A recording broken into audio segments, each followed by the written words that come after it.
Hello. Hi there, it's Sophia Nelson. Hey, how are you?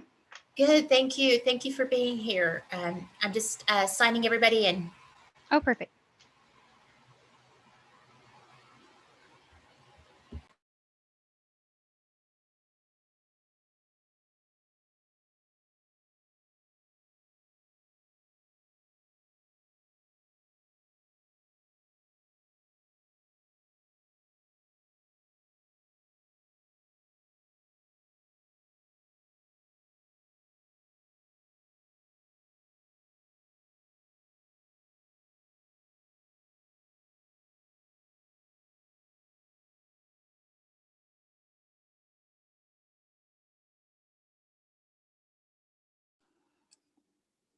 Sophia,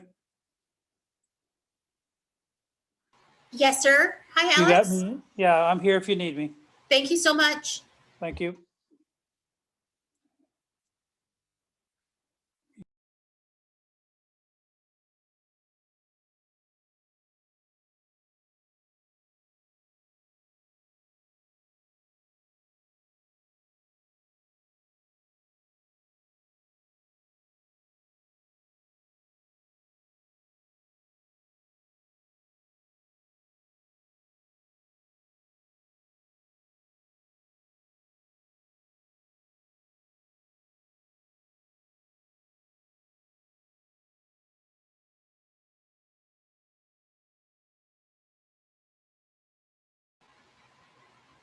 Good evening. If you are here for item U, and I am going to place the agenda link in the chat.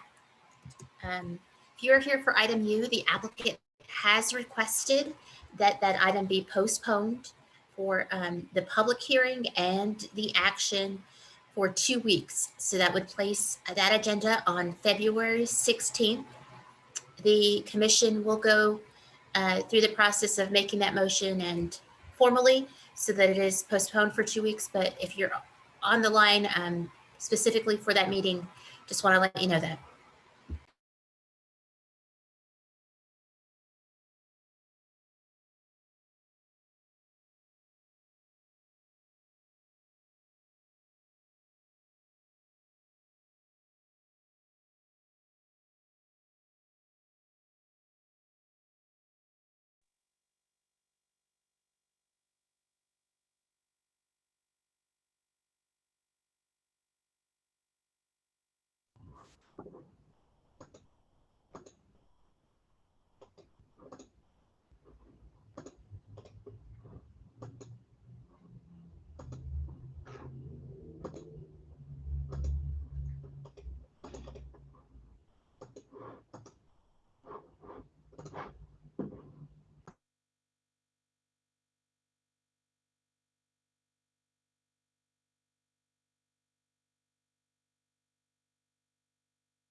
Hi, Kayla.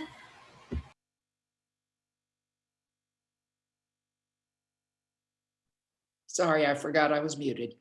Good evening. Good evening.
I know. Yeah, I checked in. Thank you, honey. I checked in. I check it in.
All right, good evening, everyone.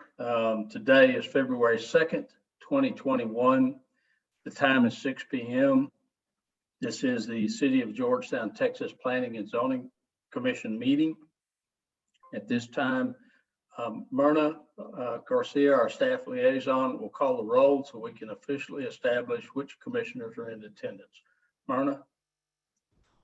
Good evening. Sheree Heinzman will not be joining us this Okay. evening. Kayla McCord, Here. Marlene McMichael, Here. Travis Perthius. I don't believe he will be on either. Jay Warren,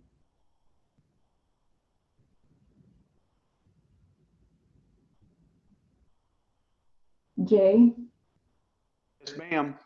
thank you. Jim Sawyer, Yes, ma'am, I'm here. Ursula Brashear, Yes. Alex Fuller,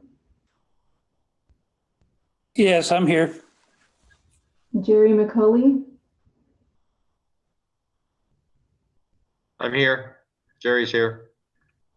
and Tim Haney will not be joining us either. Okay, so we have 5 commissioners in attendance with 2 absent. Is that correct? Yes. Okay, so we have a quorum, and I will now call the meeting to order. I want to welcome everyone to this regularly scheduled Planning and Zoning Commission meeting. Commission members are appointed by the mayor and the city council for the purpose of reviewing land use applications. For some of those applications, the commission will be the final authority. For others, notably those items such as zoning and annexation, the commission will act as an advisory body and as such makes recommendations to the city council for their final determination. Tonight's meeting is being held as a teleconference. The complete agenda and all supporting documentation for each of the items to be dealt with this evening has been posted on the city's website and is available for public review. In a few moments, we'll hear from Sophia Nelson, the city's planning director, excuse me, who will walk us through the process of how all parties can participate in this teleconference meeting. The agenda for tonight's meeting is divided into 3 sections: a regular session agenda, a consent agenda, and a legislative regular agenda. As to the consent agenda, any items that the director considers routine and non-controversial, or any items that don't require public hearing, are grouped together and can be decided by a single motion. That being said, any item on the consent agenda can be moved to the legislative regular agenda, either by a commissioner or any member of the public. So prior to taking any action on the consent agenda, I will ask if any commissioners have any items they need to abstain on, or if they have any items that they need to pull. I'll then ask if there are any members of the public that have items on the consent agenda that they want to have pulled and move to the legislative regular agenda. At that point, we will act on the consent agenda. As to the legislative regular agenda, each of the items listed for action will be discussed and acted on individually. The process we will follow this evening is: step one, I will announce the agenda item and the file number for the item being considered. Step two, the city staff will begin by reading the caption for the item for the record, and then make a presentation to the commission and to the public. At the conclusion of the staff presentation, the commission then will have an opportunity to ask questions of staff regarding the item. Step three, after the commission has completed their questions for staff, the applicant will be given up to 5 minutes to make a presentation to the commission. The commission will then have an opportunity to ask questions of the applicant.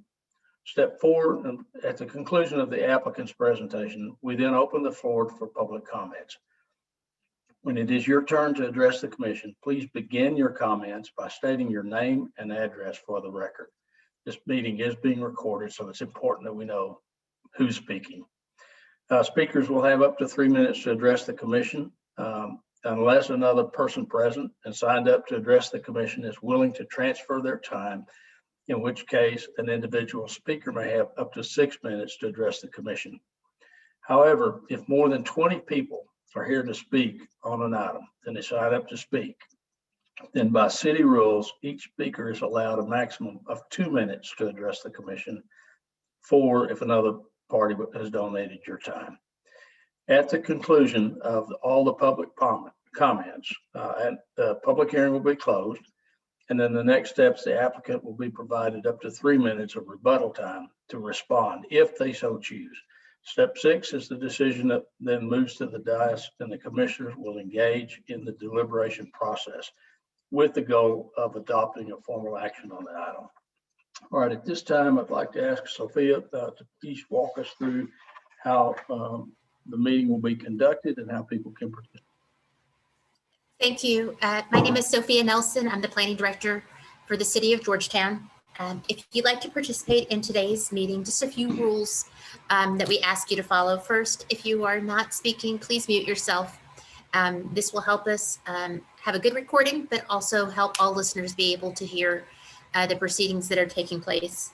When you do speak, please share your name so that we have that for the record. And if you're here to speak on a particular item, if you're an applicant here for a consent agenda item and you need to be able to speak or to present, please raise your hand using the raise the hand function so that I can move you over as a panelist rather than an attendee. If you are here to speak on a public hearing item, when the chair opens that public hearing, you would either chat, send me your name and address and the item that you're here to speak on via the chat, raise your hand, or if you're if you're calling in to participate via phone, which I think we do have at least one, please unmute yourself when we call that particular item and let us know that you'd like to speak on a particular item. I did share an announcement in the chat, and before the meeting started, if you're here for item U, the applicant has requested that that item be pulled from the agenda and brought back for public hearing and action in 2 weeks, which would be February 16th. But Chair, that concludes my announcements. Thank you. Okay, thank you very much. That takes us to item A, which is the public wishing to address the board. The city of Georgetown routinely provides citizens the opportunity to address its boards and commissions on each agenda by allowing you to contact the staff liaison. In this case, it would be Myrna Garcia, and notify her that you would like to address the board and the topic that you'd like to address. And you need to do that at least 1 week before the commission meeting so that they have time to get you posted properly, and we can then receive comments. So at this time, nobody has signed up to address the board, so we will move to the consent agenda. The statutory consent agenda includes items B through T on tonight's agenda. These are items the director has deemed to be non-controversial and routine items that can be acted on with a single vote.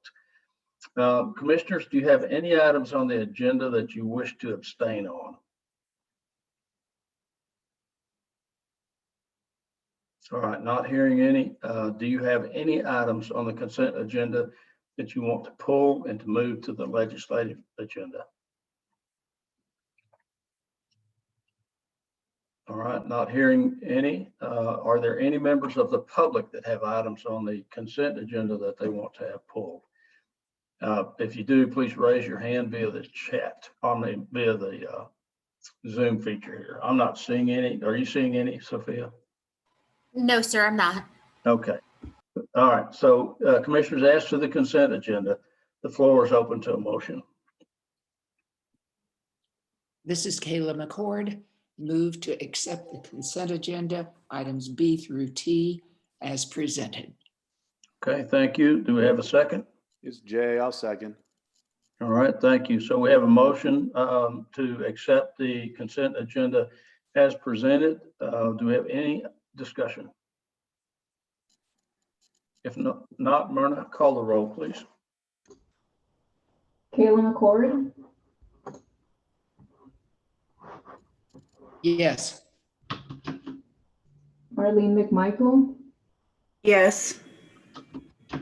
Jay Warren, Yes, ma'am. Jim Sawyer, Yes. Ursula Brashear. Yes. All right, so that carries 1, 2, 3, 4, 5-0. Thank you. All right, that takes us to our legislative regular agenda. And our first item that was scheduled was a file number 2019-4-PUD. And Sophia, this is the PUD request that the applicant is requesting to defer action on tonight for 2 weeks, correct? Yes, sir, that's right. They have requested both the public hearing and the action be postponed for 2 weeks. Specifically, that date would be February 16th. The applicant has noted, and staff has been part of those discussions, has been working with the neighborhood, and they do feel like there's an opportunity to continue those discussions over the next 2 weeks. So we did post notice for this for members of the public. The members of the public have the right to say yay or nay. We want this to go forward or not. They do not. Okay. And the applicant has requested this, if by postponing it to a date certain, we are giving notice to those that are present that the public hearing will be in 2 weeks. Okay. All right, commissioners, any comments or questions? If not, the floor is open to a motion. It's Jay. I move that we go ahead and postpone it for 2 weeks as requested by staff, Actually requested by the applicant. as requested by the applicant. Okay. Do I have a second? This is Jim. I'll second. Okay, thank you, Jim. All right. Motion to postpone until February 16th at the request of the applicant. Myrna, call the roll, please. Kayla McCord, Yes. Marlene McMichael, Yes. Jay Warren, Yes, ma'am. Jim Sawyer, Yes. Ursula Brashear. Yes, so that motion carries 5-0. Okay, thank you. That moves us to item V, and this is a staff presentation and discussion on proposed text amendments to the UDC. Let's see, is that Andreina, Steve, who's taking this one? Well, it's actually going to be a bit of a team effort, so I'll get us started on the presentation. Welcome. Thank you, sir. And I'll turn it over. Just to confirm, can everybody see my screen with the title of Tree Preservation and Landscape Standards? Yes. Okay, perfect. Thank you so much for confirming that. So the purpose of this item is to be able to provide to the Planning and Zoning Commission an overview of amendments that we have been working to our Unified Development Code, specifically as it relates to tree preservation and landscape standards. Have the ability and opportunity for the Planning and Zoning Commission to ask questions, give us some feedback, and really overall, we're just seeking general concurrence that the proposed terms and the recommendations that staff has been working in with the UDC Advisory Committee, seeking concurrence on those recommendations so that we can go ahead and move them forward to the City Council. And so before we get started into that, I really just want to take an opportunity to let you know that this has been a really group effort. And I have part of the team here with me, Ethan, Steve, and Sophia, who has provided a lot of staff support and technical support into these UDC amendments. But of course, none of that work could have been completed without the recommendations and guidance of our UDC Advisory Committee, which consists of a group of different members of our community with different backgrounds and have really been instrumental, particularly on these amendments that we've been working on. And so this is just a little bit of a breakdown of how we have structured the presentation for today. Giving you a little bit of a background first, recapping the process of where we have been all the way up until today, and then really be able to give you an overview of some of those issues that we have identified in needing to be addressed in the UDC to be able to remove some of those conflicts and ambiguities that we found pertaining to tree preservation and landscaping standards, a little bit of our public outreach efforts, and then next steps. And so to begin with the first part, really, it's as some of you may be familiar with a lot of the development applications that you see before you, all of our tree preservation and landscaping standards are really concentrated more on Chapter 8 of our Unified Development Code. And these are standards that the city has adopted in order to really be able to provide environmental protection of our area, be able to protect our natural and ecological resources, but also be able to protect and enhance our character, be able to define destinations, be able to mitigate and use these landscaping features to be able to mitigate impact that uses may have on adjacent properties and surroundings. And so as you can see here, our tree preservation and landscaping standards really stem from anywhere from trees themselves in order to be able to preserve and protect the ones that we have. But how can we also incorporate new landscaping to be able to enhance our gateways and be able to enhance our streetscape through street yard requirements, how we can screen some of those uses and features through parking landscaping, and again, be able to mitigate the impact that some uses may have on the adjacent property to our buffer yard requirements.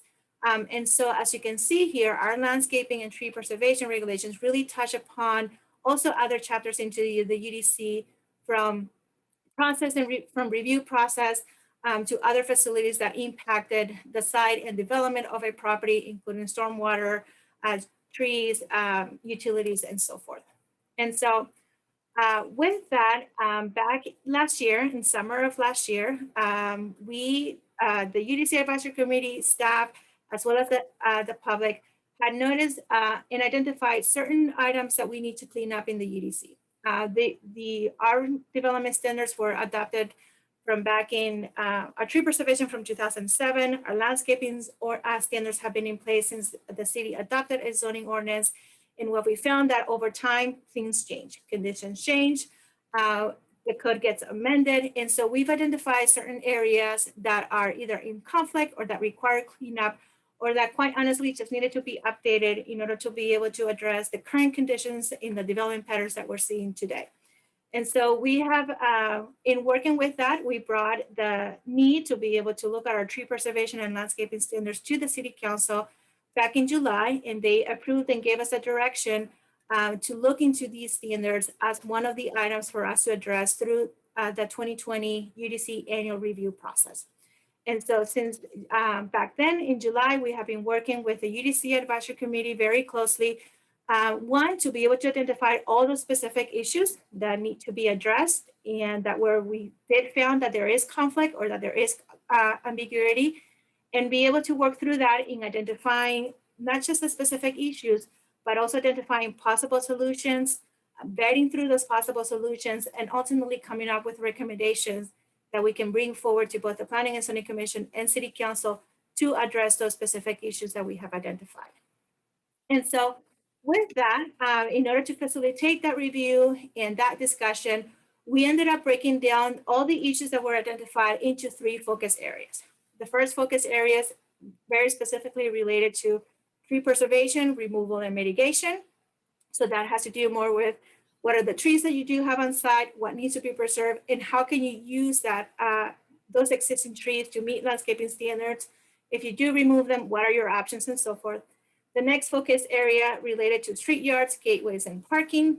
And then your last third focus area related to screening and water conservation, which is one of the items that in fact came out of the recommendation from the Planning and Zoning Commission in us looking at our landscaping standards to see how we can better implement our efforts in relates to water conservation. And so with that, I'm going to go ahead and turn it over to Ethan, and he's going to touch upon the tree preservation. Let me get all set up here.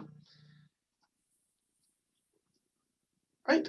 So when we first started looking at our tree preservation ordinance and the issues been identified, first thing we did was go back to understand the intention of our tree preservation ordinance and its history. So our tree preservation, Georgetown first adopted a tree preservation ordinance about this time in the year 2007. So it's been almost 14 years since our tree preservation ordinance was adopted, and since it's really seen any major changes.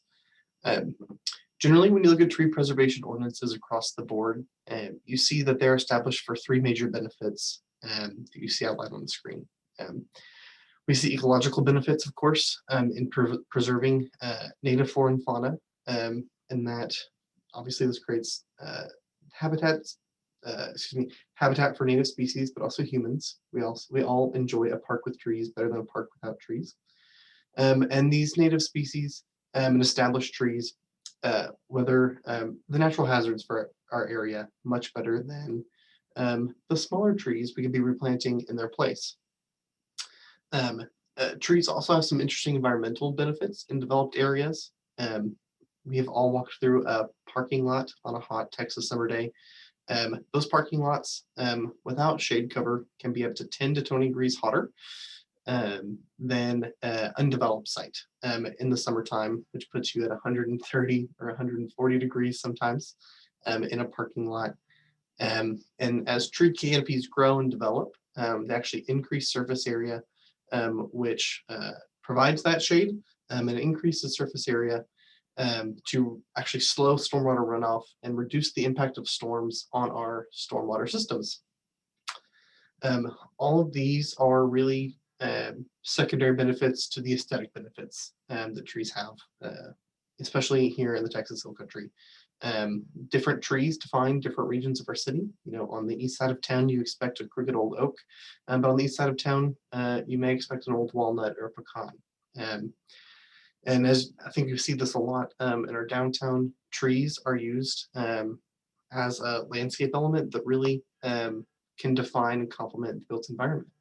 You know, oftentimes we see nice, beautiful heritage trees. Those are preserved in designs and they're made focal points in our communities that we often enjoy. So as we move through discussing the issues that we want to cover with you tonight, there are just a few terms that I think it's important to make sure that we all understand what they are before we start throwing them around. When we talk about trees and we use the terms residential and non-residential, that is really referring to single family and 2-family development and then everything else. So multifamily and commercial development is going to be treated the same. Another term we'll talk about tonight is diameter and breast height. That is the diameter of the tree at about 4.5 feet above the ground. This is the way that we measure trees and then classify them based on their size. trees with multiple trunks are measured at a ratio of the largest trunk plus 1/2 of the size of each subsequent trunk. We don't just rapid tape measure around the whole thing. We measure each trunk individually. In Georgetown, we have broken trees down into 2 protected classes and 1 supporting class. Any tree that's not of a species that we do not exclude, those are your hackberry, chinaberry, mesquite, and cedar. Anything 12 inches in diameter and up, so about a foot wide and up, that's what we call a protected tree. Those protected trees that are then 26 inches and greater, of those specific species listed on the screen, those are going to be what we call heritage trees. That is our highest class of protected tree. The credit trees, on that next line down, are going to be those trees that you may use later on in your development planning to offset the mitigation required by the removal of either protected or heritage trees. Mitigation is going to be the way that we reduce the impact that removing trees has on our development in our natural area. We talk about this a lot in traffic, when we're discussing traffic impact analysis or lately traffic impact fees. Through those processes, developers and engineers identify places where changes need to be made into the system to accommodate for the new load put on the system. This is the same idea here with trees. If we're going to be removing tree canopy and tree cover, then we need to replace it somehow, whether that is through on-site planting, whether that is through the preservation of trees on a certain part of the site, or whether through that's a fee in lieu option that goes into city funds to be used elsewhere in the city for beautification, whether it's in our roads, like was recently done with River Reef Boulevard, we're planning to do with some of the tech stop projects along I-35, or whether it's into development and redevelopment of our parks. So we started with a list of 12 specific issues and worked through with the UDC committee to work through many of those. A lot of those were administrative in nature and changes that we need to just make our code more clear, make it simpler to use, or changes that really represented no change in policy. But there were 3 that we want to visit with you tonight to represent a little bit more of a change in policy and weren't specifically administrative. And so as we go, let's go. The first item that we talked about was what we call our tree inventory. Currently in our code, a tree survey is required, but a tree inventory is only encouraged. A tree survey is a standard, document you'll find in any set of development plans, and that's going to identify the location of the tree, the species of the tree, the size of the tree, and whether it's alive or dead. Most of the time, for the purposes of site planning and subdivision design, that is all we need, especially in very straightforward projects. But there are often times when we are negotiating development standards through a planned unit development, or we are working with phased projects that are likely to continue on, at minimum, if a 3-phase project can technically be alive through the permitting process about 6 years. So you can imagine a 5, 6, 7-phase project being alive well into their teens. What we've learned as staff and applicants and developers working through these issues is that sometimes we just don't have enough information to be able to appropriately negotiate standards, if we and that we do not have enough information about how a tree started at the beginning of a project to evaluate its condition at the end of a project. So a tree inventory will differ slightly from a tree survey, and that'll provide more information about the character and aesthetics of the tree. Tree inventories are performed by a licensed arborist who's able to identify trees, and they're able to describe the character and the quality of a tree. Is it a wonderful specimen tree that you may want to make a focal point of a certain site, or is it a lopsided tree that really could go if it needed to. And then it makes, of course, more of a determination about the health of a tree. Instead of just dead or alive, we get dead, poor, good, great. You know, you get more of a scale. In negotiating development standards, it allows us to specifically understand the trees that are present on a site and allows us to work with developers and applicants to craft tree preservation standards specifically for them that make the most of the trees on their site. When we are working with phase projects, it allows us to understand how trees may be changing throughout the development process as development occurs around them.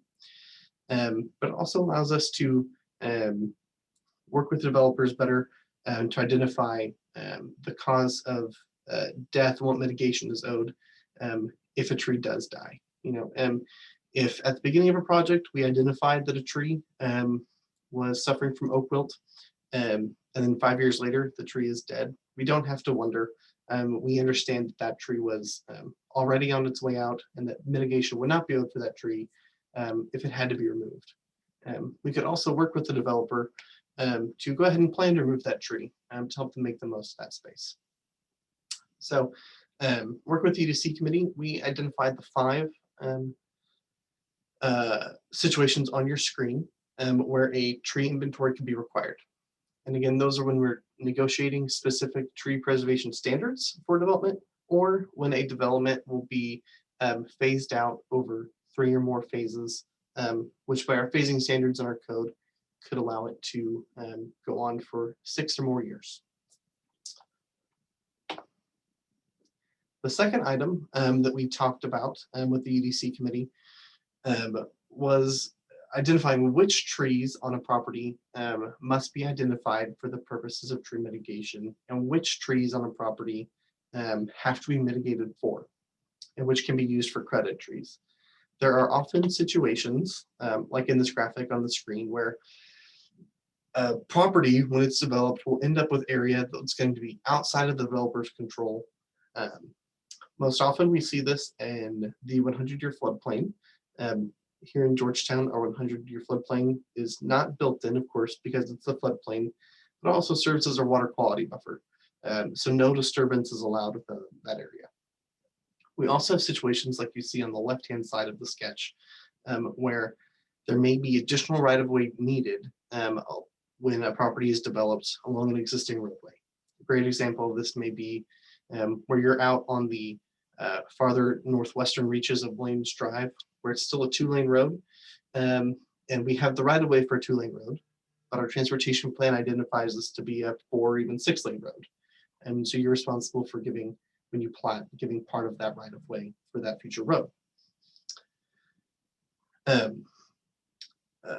So oftentimes we encounter issues where developers would like to use trees as credit, existing trees as credit towards their mitigation, or even where developers would not like to use, have trees counted toward their total removed trees, because it's going to end up in an area outside of their control, like in that right-of-way.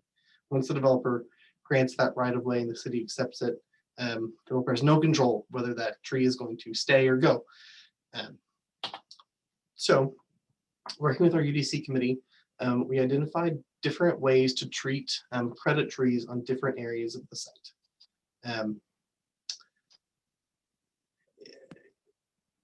In our UDC, we establish certain percentages of trees that can be removed on a site. That's kind of our base standard. When we worked through this item with the committee, one of the things that came out of it was we still want to be able to count all of the trees on a property, not just within limits of construction of an addition, not everything out of the floodplain, not everything out of the right-of-way dedication, but all the trees on a property for the purpose of figuring out exactly how many trees I have and how many I can remove.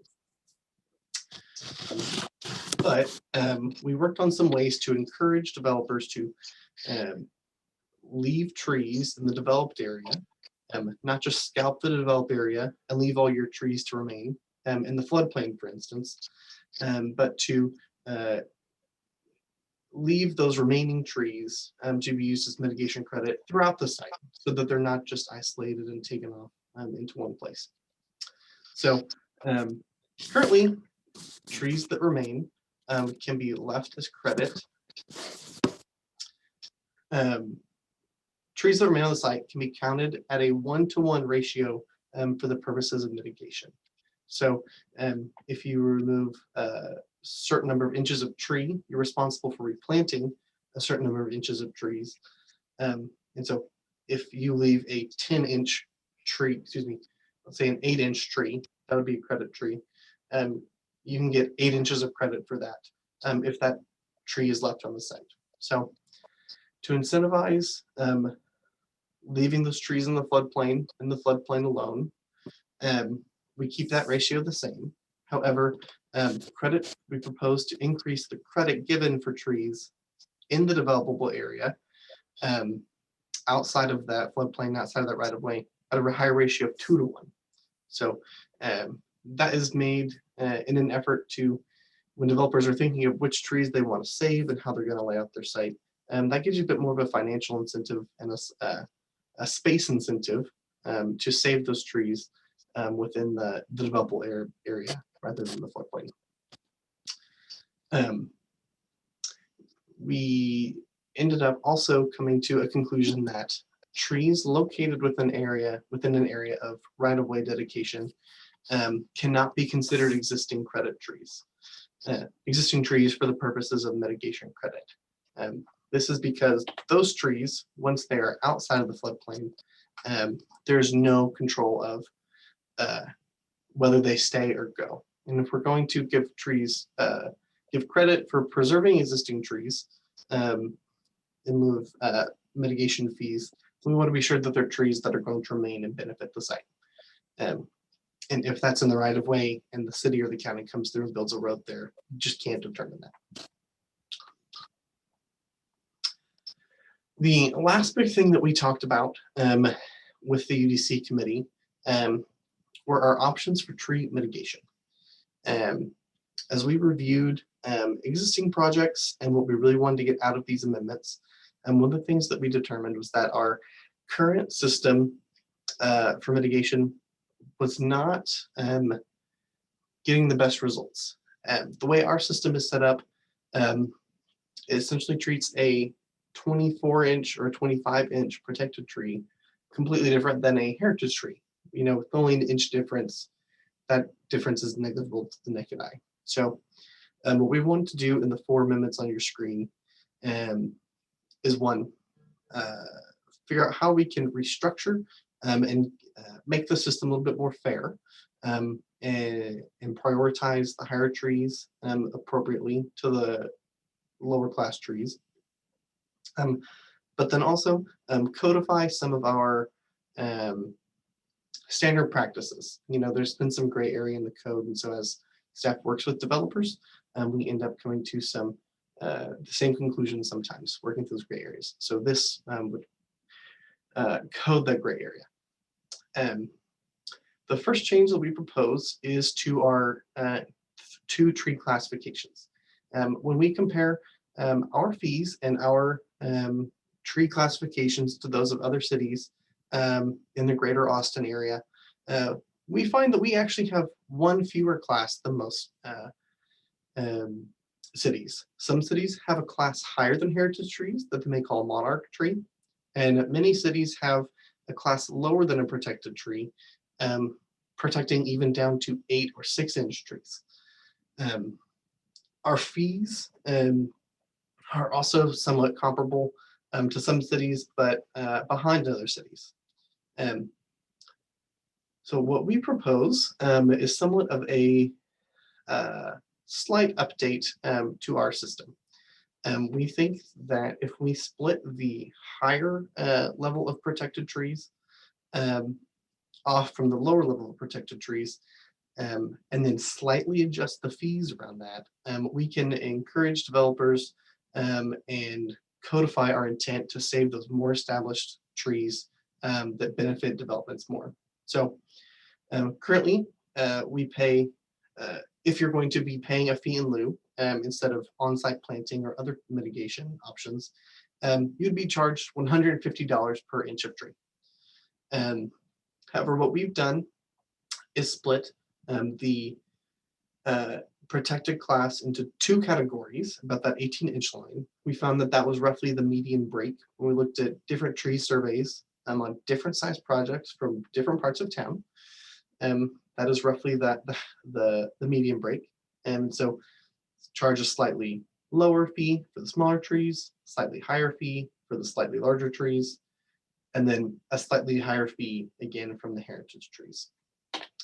We ran this through different examples and found that on some sites, it was roughly a small increase in mitigation fee before you accounted for on-site plantings for required trees and any trees that may be planted back. Just a slight increase. But we also found that on many sites, like this office park here in Williams Drive, it was going to be a slight decrease. And whether people, developers were planning to remove all of their heritage trees or none of their heritage trees, or they were planning on leveling the site, we saw this pretty consistently across the board of either a slight increase on some and a slight decrease on others. And so we're confident in saying that these fee changes are not going to be significant. The second thing that we looked at was the percentage of trees that are allowed to be removed. I mentioned earlier we had some things that just did not work. We looked back at old projects. This was one of them. Depending on the density of trees on your site, the current UDC allows you to remove either 70 or 80% of all the trees. And if you want to remove more than that, you can seek administrative approval from the director.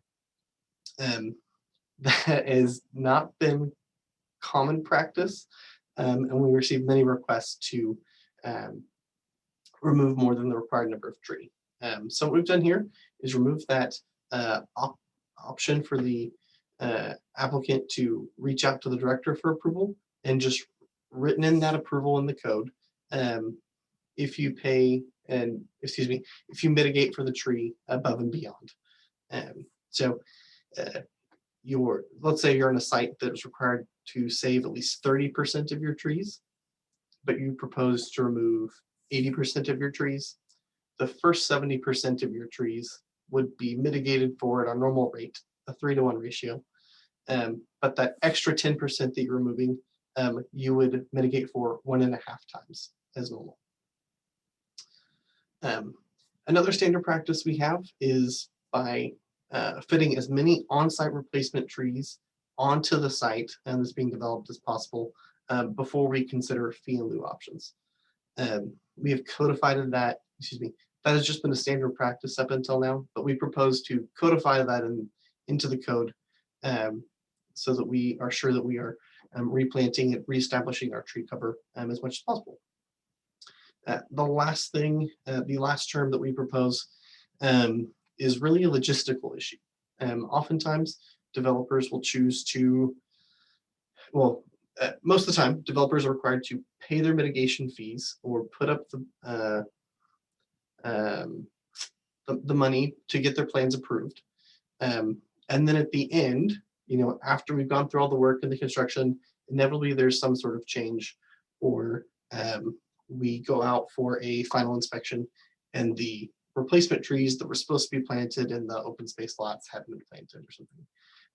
So all this would do is ask the applicant for a time frame and a statement declaring when they'll be planting those on-site trees, and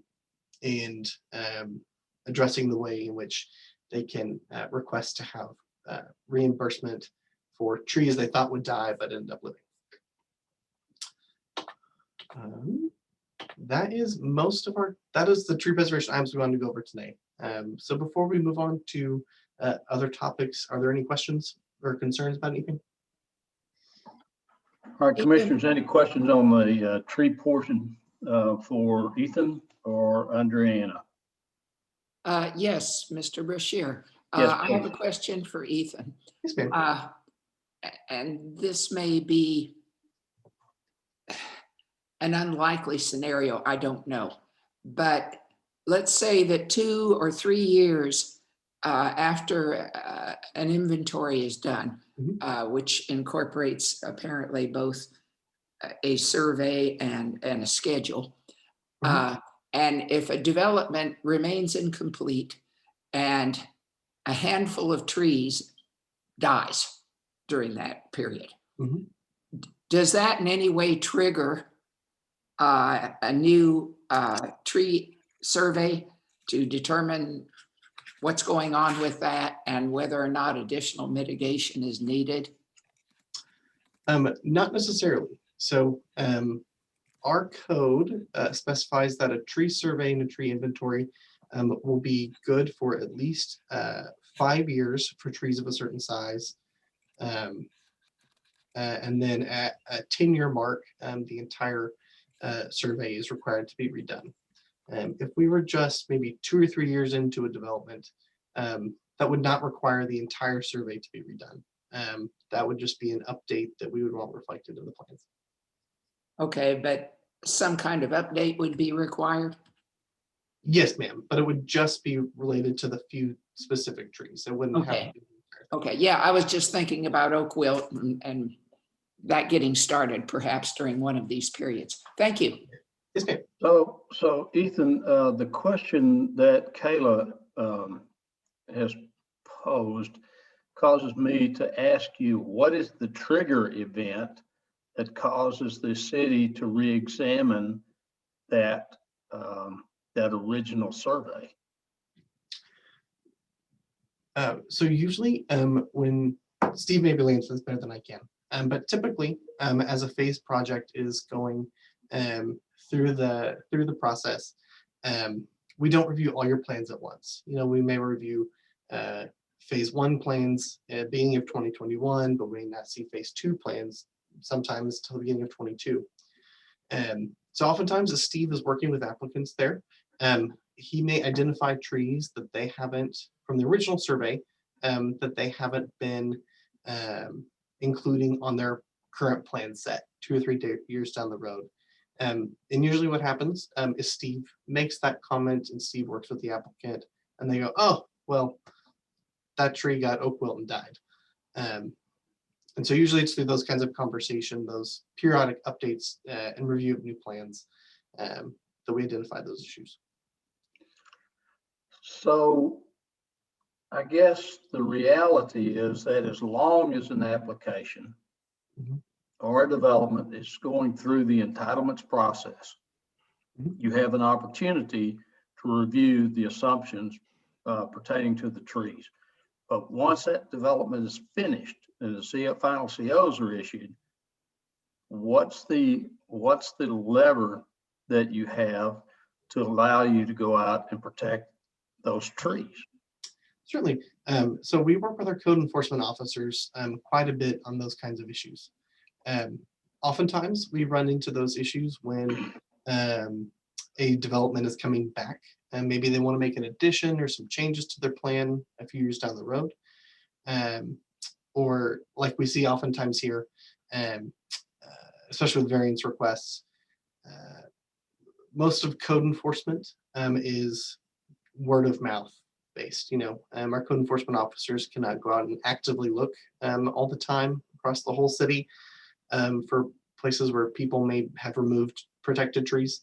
But certainly whenever we get complaints or concerns, we address those.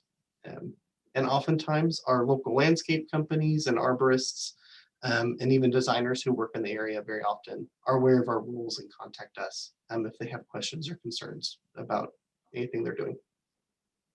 Okay. We have a hand that is raised and it's identified on screen as E.E. Anderson. Are you wishing to ask a question about what you've heard so far? Yes, this is Deborah and Ernest Anderson, 511 Riverview Drive. Thank you. Our concern is that those are just pitifully low costs for tree removal. That is not much of a deterrent to a developer at all. And considering the number of lots that they propose to put in this new development, that's going to wipe out a lot of trees. And even at that price, it's just simply not going to be a deterrent. I mean, I think that they should at least be required to pay the cost of putting a more mature tree in. And if the city hasn't looked at that, it's pretty expensive. If you want much of a tree, you're talking several hundreds of dollars. And this is like a mere slap on the hand to them. That's just going to get sucked up into the cost. And my other second half of that, my comment on this is that when would these proposed terms be adopted by the city county? I mean, we've got these great proposals that we're going to do this, but at what time does this actually go into place?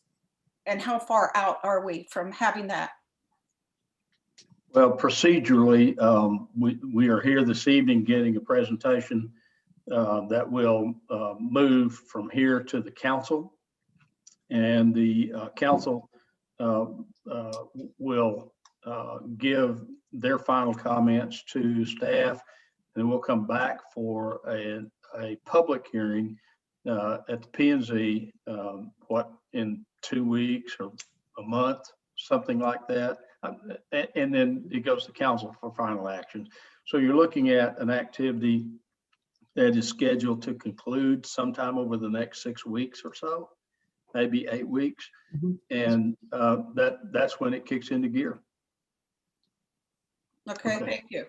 Thank you. And maybe consider making those costs a lot higher.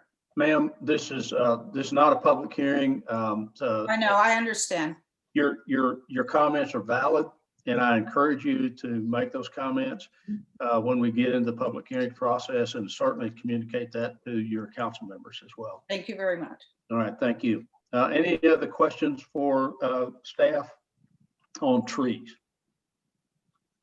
Ethan, I have one final question for you, and that is, I see frequently in areas that have heavy tree cover where site modification process results in the creation of a large number of tree wells where the existing grade has been modified and the resulting area around the tree has been raised 2 or 3 feet.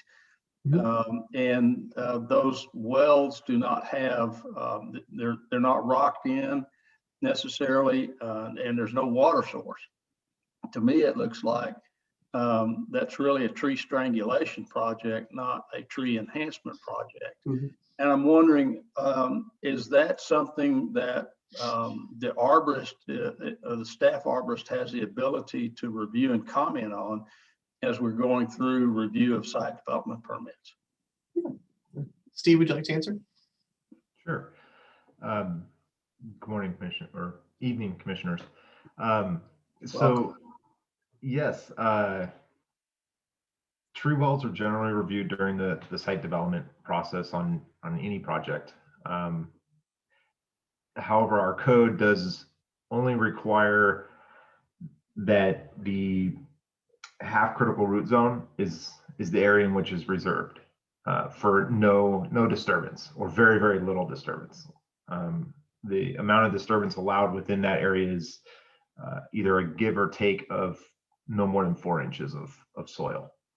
So in the case of a tree well, when the elevation is raised a couple feet or however, whatever's necessary for the development, those tree wells are at least observing and safeguarding that half critical root zone. Because these trees, they were just in the natural environment, there was never irrigation set up for them or anything like that. They don't rely on that water source. They have established themselves with just our standard rainfall that we receive. And in some cases, the tree well actually does work almost just to capture more water. So the water isn't just running off. If anything else, it's allowing it to percolate down even further. But it doesn't necessarily, with a tree well, when the elevation's been raised, it doesn't affect the tree as severely as when it's in the opposite direction. Your statement's kind of correct when it comes to possible strangulation type issue. If the grade is cut down and then we end up with these large tree wells that are a couple feet up, it's not ideal. The roots can recover and go down further and get underneath that to where they can spread out more. But in some cases, the tree will just struggle over time and its growth will be stunted. So ideally, it's better when the elevation's raised versus cut. But it doesn't necessarily mean that the tree is going to die or be fatally harmed. Okay, I guess the answer to the question is that you are reviewing that, and those increase in site elevations around those trees is not happening without your review and approval. Correct. Okay, that's what I wanted to hear. Thank you. All right, any other questions or comments for staff on the trees? If not, then Andreina.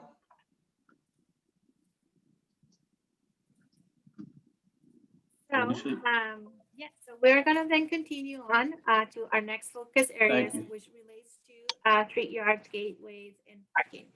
And so, as you may recall from the beginning of the presentation, one of the reasons for why we have these landscaping standards, which is for new landscaping as property is subdivided, is and developed, is really to be able to protect and enhance the character of Georgetown, be able to reduce thermal impact, be able to define destinations, and really be able to obscure some structures, site improvements, or really just be able to mitigate for the impact that development may have on the surrounding area. And so there were some issues that we identified, 5 of them in total, where they were just cleanup items, clarifications that we needed to be able to incorporate, really be able to just better define the definitions and our current requirements for the code. There is an introduction by a public request to be able to allow artificial turf as an option for residential property, but I will touch that specific topic in our next focus area. However, there were 2 of the items that we looked into. There were 2 specific issues where we ended up also making recommendations on some new terms that may be a little bit slight policy change. And so the first one has to do with our street yard landscaping requirements.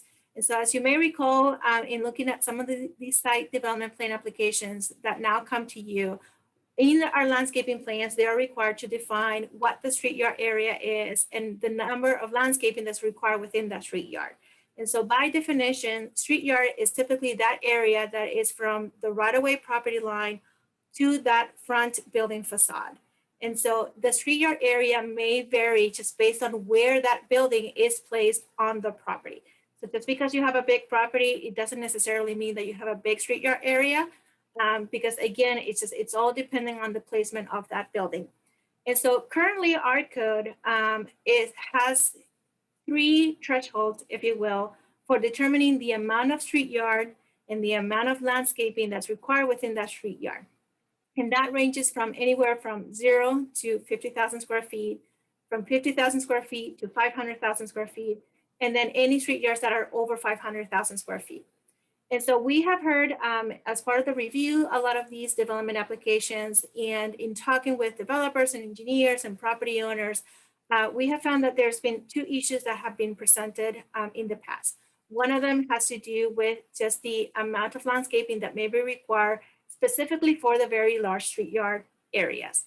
And so anything that's really above, closer to that 500,000 square foot threshold, by placing that building very far on the property, it creates for that big street yard area, and it creates for the need to have to provide a lot of trees and shrubs to be able to meet the code requirement. And then the other area that has presented a little bit of an issue and conflict has to do with projects that have a phased development. In some cases, as you may see, particularly large properties, large developments are proposed to be developed in phases. And so the first phase may not always be the very first building along the street. It may actually be the building that's close, that's behind on the property. And so being able to plant all that tree, all that landscaping as part of the first phase may present issues and conflicts for when future phases come in to develop, because it may disturb landscaping that has already been planted by the developer. And so in looking at our threshold, we also did some research in looking at other cities within the Austin metro area. And we've actually found out that other cities have, while they also provide a threshold depending on your street yard areas, it's actually significantly less than our threshold. It typically actually ranges and breaks it down into that 10,000 to 100,000 street yard area. And so we, in working with the UDC Advisory Committee, we looked at our threshold, and one of the proposed recommendations to be able to address those street yard requirements is to bring down the thresholds to be more consistent with not only what we see in the surrounding cities, but also what we've actually seen come in and reviewed here in the city. And so, as I mentioned, it is actually very rare when we do see street yards that go all the way up to that 500 square foot threshold. Typically, the street yards that we do see are within that 100,000 threshold range, or less than that. And so that's our proposal, is to be able to revise the thresholds to be anything less than 10,000, from 10,000 to 100,000, and then anything above 100,000. And so in conjunction with the revisions to those thresholds, we're also looking at what the amount of trees and shrubs that would also be required in those three different categories. And so we revised the numbers to be more consistent and in line with the street yard areas that were being proposed. And so what we found in looking at this and kind of like running, the different street yard areas to see what the overall impact may be, as you can see that the new thresholds and the new requirements actually meet the ultimate goal, where, for those really short street yard areas, the number of landscaping and shrubs would actually come down. And so on your left side of the screen, in the yellow, you will see what our current requirements are. And as they're broken up by that, 50, 500,000 and so forth threshold. And then on the right side in color green, you see what the new proposal would be for the new street yard thresholds of 10,000, 100,000 and so forth. And so as you can see here, the bigger the street yard area is, the number of trees and shrubs that would actually be required would either remain the same, or they would go down in order to be able to be more in line with the street yard areas that we're actually seeing, and that it's more in line with the types of landscapings and the number of landscaping that developers may do so as properties come in. Here, as you can see, it's an example of a small street yard area where, on those smaller areas, because that was one of the concerns that was presented and expressed by the UDC Advisory Committee, is to ensure that the impact for the smaller ones are not also they do not increase. And we were able to find out with the new thresholds is that for those smaller street yard areas, your requirements would roughly be the same, or it may just end up resulting in having to plant one or two additional planting materials.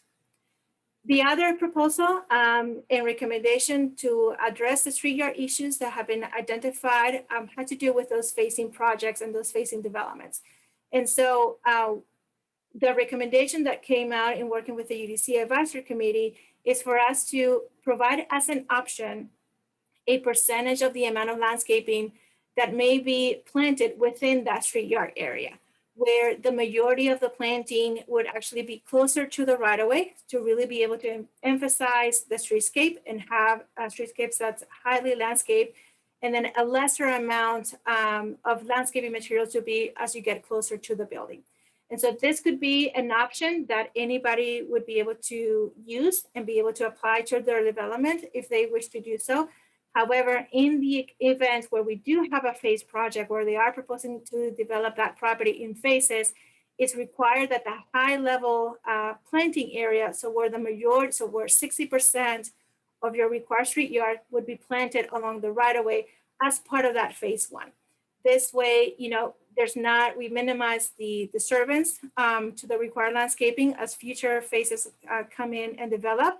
But we also guarantee that we, at least along our roadways, we do have a high level of landscaping and planting in the event that the future phases are not developed or that they're actually delayed further out. The other particular issue that we identify as it relates to street yard gateways and parking actually has to do with conflicts of required landscaping when they're in conflict with a sign or with an easement. And so today, our current code, whenever we come across those situations, a perfect example may be a property along University Avenue, where we sometimes found that, you know, University Avenue, by being one of our gateway corridors, they are required to provide a gateway landscape buffer, a 25-foot gateway landscape buffer along that roadway. However, we have come across certain properties where we also found out that they have major easements. It may be a Round Rock water easement, or it may be a major electric easement, or some to that effect that actually is either the same width or extends beyond the width of that gateway, that 25-foot gateway landscape buffer. And so we come across these conflicts where, because the city does not allow shade trees to be planted within those easements, we typically have to go through that administrative exception process on a case-by-case basis for each of the properties to be able to determine an alternative design in being able to address those types of conflicts. And so what we're proposing to do is incorporate into the code options to address those conflicts. So instead of having to come in and apply for another application, another approval, we have already established options in the UDC that the applicant may propose as part of the site plan review process to address those conflicts. And so 3 options are being recommended. One of the options would be that, you know, that you plant a combination, either ornamental trees or a combination of ornamental trees and shrubs in order as a replacement for that one shade tree. So it could be something that, you know, it's for every shade tree that may be required, they would plant 2 ornamental trees instead. Ornamental trees is one of those trees that we found it to be appropriate and is allowed within easements. And so that could be an appropriate replacement, or that perhaps you plant 1 ornamental trees and 20 shrubs in lieu of that 1 shade tree. At least that way we get an equal level of landscaping than what we would get with that 1 shade tree. Another option may be that where you plant the shade tree in such a way that 25% of the canopy size may encroach onto that easement, and that would be at mature height. This way, it's not the tree itself that's within that easement or in very close proximity to the easement. It's only the canopy side, and we avoid any conflicts that may occur. And then the other option that it's being recommended, like in the event that you do have a gateway landscape buffer that's also required, is that 25-foot minimum of a gateway landscape buffer be extended a minimum of 10 feet beyond that area in order to be able to avoid any conflicts with an easement. And so here you can see a diagram where, you know, a shade tree along this right away, 3 shade trees would have been required. So in this case, instead of providing 3 shade trees, they've actually provided 2 ornamental trees as a replacement for that 1 shade tree. Or like in the bottom side, you'll see that they planted 1 ornamental trees, but with several shrubs throughout that entire area. And again, that would be as a replacement for that 1 shade tree. So these were the 2 areas within this particular focus area where we've identified some new options, some new terms that we're proposing to be incorporated into the UDC. And so I'll pause here for now before we go into our last focus area and see if there are any additional questions or comments on this particular area. All right, commissioners, any questions or comments for staff?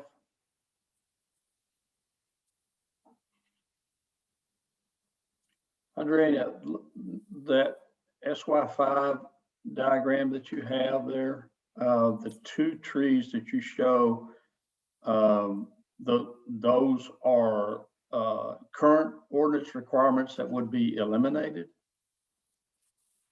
Not that necessarily it would be eliminated, just that it would be, so like if they would be required to plant those additional trees today, they can plant the additional ornamental trees as opposed to planting a new shade tree. So is this more likely to arise on a commercial project as opposed to a residential project? It may arise on both. When we're talking about commercial and including multifamily, yes. And that is typically where we have a lot of those street yard requirements. And the purpose for removing the tree is because there's a potential for conflict, future conflict with utilities? So it's not that they're removing a tree. As I mentioned, this is new landscaping that would be required. So as part of your street yard requirements, you are required to plant, let's say, in this particular, using this scenario, you are required to plant 3 new shade trees on your site. And so because there may be issues with an easement, instead of planting 3 new shade trees, in this situation, they're planting 2 new shade trees plus 2 ornamental trees to replace that 3rd shade tree that they would otherwise be required to plant. But is that only in the event of a conflict with an easement? Yes, sir. Okay, that's what I didn't understand. And I understand the purpose for that, because you don't want to be tearing up the trees in order to fix a water line, correct? So we're not diminishing the number of trees required on a project. We're just relocating them? That's correct. Steve, do you want to add on to that? Sure. Yes, so we're not diminishing the number of trees so much as we're reducing the number of shade trees depending on those conflicts.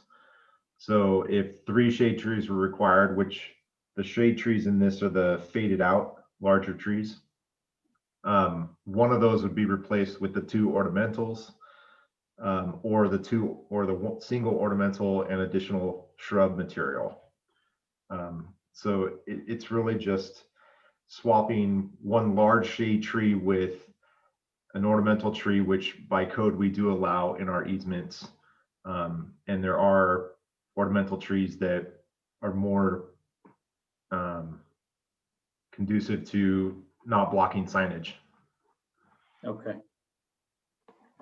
All right, any other questions or comments for staff? Let's move on, Andreina. So the last focus area really relates more to our screening requirements and again, implementing additional standards to incentivize our water conservation efforts. And so in this particular case, we just did an administrative cleanup to really specify when those screening requirements are actually applicable, particularly as they apply to our waste containers. But on the water conservation efforts, we did look into our UDC, what we require today, and we are proposing some additional terms to be able to further incentivize those efforts. And so today, the UDC does encourage the use of drought-resistant species. We also do require that at least 50% of all the required plant materials be drought tolerant. And so the recommendations that we're taking is actually upping up those requirements to be able to further incentivize the use of more drought tolerant plant materials. And so the ways that we are recommending to be able to further incentivize that is that one, be able to give the option for developers to ask for credit, or not credit, I'm sorry, but ask for additional impervious cover to be allowed on their site, provided that they actually also increase the amount of plant materials that are drought tolerant used on the property. So as an example, the specific requirement that we're adding is that for every additional 10% of plant material that they use that are classified as low water users, they would be allowed to increase the impervious cover by 1%. And that would be subject to our current process that we have right now for asking, additional impervious cover in our UDC. So that process is not changing. That's remaining exactly the same. It will still be limited to up to 70%, which is what our current UDC limits all impervious cover to be. But this just provides them with an additional option that they can use to be able to ask for that additional impervious cover than what they may be allowed under just the standard code and process. The other recommendation that we're proposing is to, as I mentioned, we only have very specific, we encourage drought tolerant species and ground covers and grass. And so, but there are only some very specific areas where you absolutely have to use sod. And that would be in swales or in slopes, certain slopes, to be able to prevent erosion from happening. And so we would still be, that would remain the same. However, where we want to be able to limit the use of sod is in that remaining balance of drought tolerant or low water use of plant materials that are being used on the property. And so using this as an example, here you'll be able to see on the left-hand side what's currently required by the code. You know, we allow turf area to be able to be anywhere on the property. As I mentioned, 50% of that is required to be a low water plant material, but they can essentially be able to sod the majority of their property. And so what our recommendation is that if you do use 50% of plant material that's low water user, then 50%, you would only be allowed to do 50% of sod. This way, we limit the amount of sod that's being used on the site, but we also encourage for other plant materials, other types of ground covers to be able to use on the property, aside from just defaulting to the sod, which a lot of developments, they may be able to occur. If for whatever reason they like that incentive and they want to use even more plant material than that 50%, let's say they want to use 60% of their plant material to be low water users, then that would mean that 40%, they would be limited to only 40% of their landscape area to be able to be sodded. And again, the remaining percentage would just be any other type of ground cover materials that they can use. And then the other recommendation has to do with artificial turf. You may remember from the previous focus area that one of the requests that we received was to be able to allow artificial turf in our residential property. And so we expanded that also to be included into our non-residential property. But where the recommendation is that where artificial turf is used, should it be used, it should really be limited to areas that are going to be screened from adjacent property or from the right of way. So like in the case of the residents, as an example, your artificial turf area would just be limited and restricted to your rear yard only. In the case of something like a non-residential development, your artificial turf area may be, only limited to areas that could be somewhere in the back where you may have some sort of like a common amenity area or something to that effect, but it's actually not visible from the adjacent properties or from any adjacent right-of-way. And so in addition to that, we've also included additional standards, such as the type of artificial turf material that may be used, whether or not it's going to be two tones or additional tone type of material, to really be able to make sure that the maintenance and the quality of the artificial turf that is received is of a good quality material. And then of course, always ensuring that you're still able to comply with all your drainage requirements and impervious cover requirements that have been established in the UDC. And so this would be a new proposal that is being included and recommended to be included in our Unified Development Code. And so that is the one particular area, specific area that we have related to this particular focus area. Any questions related to this? All right, commissioners, any questions? This is Kayla McCord. I do have one question. Andrena, is artificial turf, do different artificial turfs have a lot of variance in their and how impervious they are? Steve, you want to answer that? Yes. So yes, they do. A lot of it depends on the material the turf is made from. There's kind of like your what most people consider basic astroturf, like you used to see on football fields and things like that. They've come a long ways from those, and the newer product, depending on the layers that are involved with the process, will actually allow similar infiltration rates, not exactly like sod, but very close. And then you also end up with other factors such as material, look, and the ability to keep it clean. Those are all different factors that, depending on the brand or the quality, come into play. So. Okay, so is it reasonable to assume that less expensive artificial turf options could affect runoff, affect drainage and things of that nature? It is correct to assume that. That is in part why we will be coming up with standards that are required.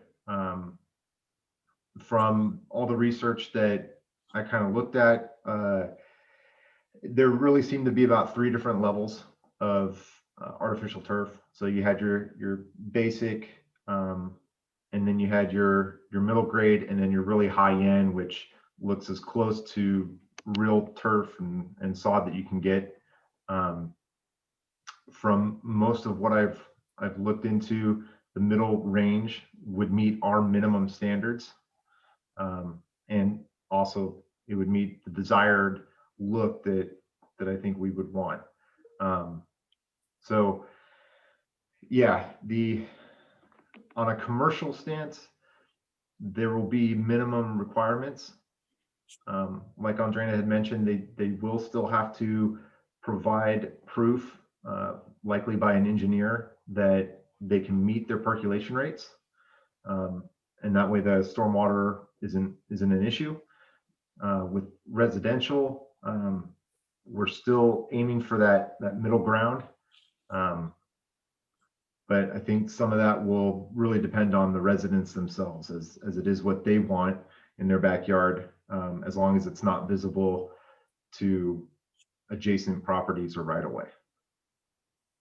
And if I may add on to that, I mean, as we were looking at this also in consultation with our engineering department, that was definitely one of the things that we're incorporating to as part of one of the standards, is that for them to be able to prove that artificial turf is essentially still going to be able to function as grass, and therefore be able to absorb that water, because then if not, then you are running into impervious cover issues. And so then you would still be limited to your impervious cover limitations and percentage to make sure that there is no increase in runoff onto your adjacent property.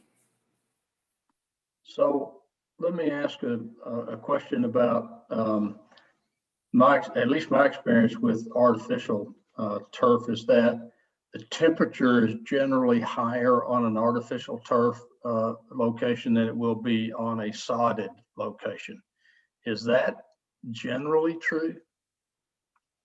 It is generally true, just because of the material. It's either nylon or propylene or another. But again, with the higher quality artificial turfs out there, they do help reduce that heat gain. That can be challenged or combated by also irrigating. I know it seems kind of backwards, but just like what a lot of major artificial turf football fields and things do, they will water down grass, before game to cool it off. This is also a general way of cleaning. So in the case that dog shelters or places that have or would see a lot of use from pets, they would probably end up installing irrigation so that they could water it down after every day, type of thing. That way it's not retaining any of the bacteria, or it's also helping to reduce that heat gain. So this is just me saying this, but it seems ironic to me that we're discussing allowing the installation of a manufactured product that will consume some pro rata share of petroleum products and increased carbon footprint in order to raise the temperature in a yard so that we don't have grass. There's the footprint issue to me says, why would we go out and take a natural product and remove it and replace it with what is essentially a carpet? And a carpet requires production and consumes resources that just don't even begin to be offset by any of the cost associated with it. So to me, I'm not a big fan of this. I guess that's what I'm going to tell you. And I realize we're not making decisions tonight, but the value appears to be aesthetic only, and it's I just have real serious challenges with it. So that's my 2 cents worth. Commissioner, any other questions or comments for staff on this section? All right, if not, does that conclude your presentation? Almost. So just Almost, two okay. last parts. So one of them is talking about public outreach. So we've sent out an email to a lot of our developers, applicants, property owners, letting them know of the amendments that we've been working on. We've also posted them online. So if you are all interested in wanting to look at the red lines, learn more about the process, see the summary of the amendments that we're proposing to do, we have them all posted at udc.georgetown.org. Included in there is also a link to a very quick survey, just to kind of like getting feedback in regards to how the amendments have been drafted. And we've been offering office hours. We've actually extended this public review period to this week. So we're still collecting comments and feedback from all of our stakeholders in relation to these amendments. And so we're available to meet even outside these office hours. If you know, I mean, it's been past, we're in February now, but we are available still this week to be able to meet with you and go over the amendments in detail and gain your feedback and comment, which is really what we're asking from you. And so next steps, as mentioned, we are right now, we're just providing an update to both the Planning and Zoning Commission and City Council. We'll be providing an update to City Council next week at their workshop session. Just making sure that we're headed in the right direction. And then we're going to be going back to the UDC Advisory Committee and coming back to Planning and Zoning Commission at the next meeting, asking for a recommendation on these proposed amendments so that we can move forward those recommendations to the City Council, which we are scheduled to present to them and have first and second reading of the ordinance at their meetings in March. And so, as mentioned, we're here and available to answer questions, gain your feedback, meet with you. All of this information is available at udc.georgetown.org. And that concludes now our presentation, and I'd be happy to answer any additional questions that you may have or any additional feedback. All right, commissioners, last chance. All right, thank you, Andrea. We appreciate it. That takes us to item W, which is our discussion items. And first is Sophia, any updates or announcements? No, sir, not tonight. Thank you, though. Okay, thank you. Nothing to report from GTAB, and we just heard from the UDC. So alternate commissioners, any questions or comments from you this evening about the proceedings? All right. If not, just a reminder, our next meeting is February 16th. It's a teleconference. That's a meeting that'll start at 6 p.m. and it is going to be right now, a pretty long meeting. So be prepared. I need a motion to adjourn, please. So motioned. Is that Jay? That's Jay. All right, do I have a second? This is Jim. I'll second it. Okay, thank you, Jim. Myrna, call the roll, please.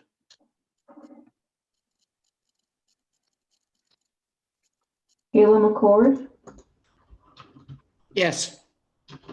Marlene McMichael, Yes. Jay Warren, Yes, ma'am. Jim Sawyer, Yes. Ursula Brashear. Yes, so that motion passes 5-0. We are adjourned at 7:28 p.m. Thank you, everyone. Look forward to seeing you in a couple of weeks. And as Sophia says, bring your jammies. We're going to be here a while. Thank you, Mr. Chairman. Thank you, All right. staff. Thank you.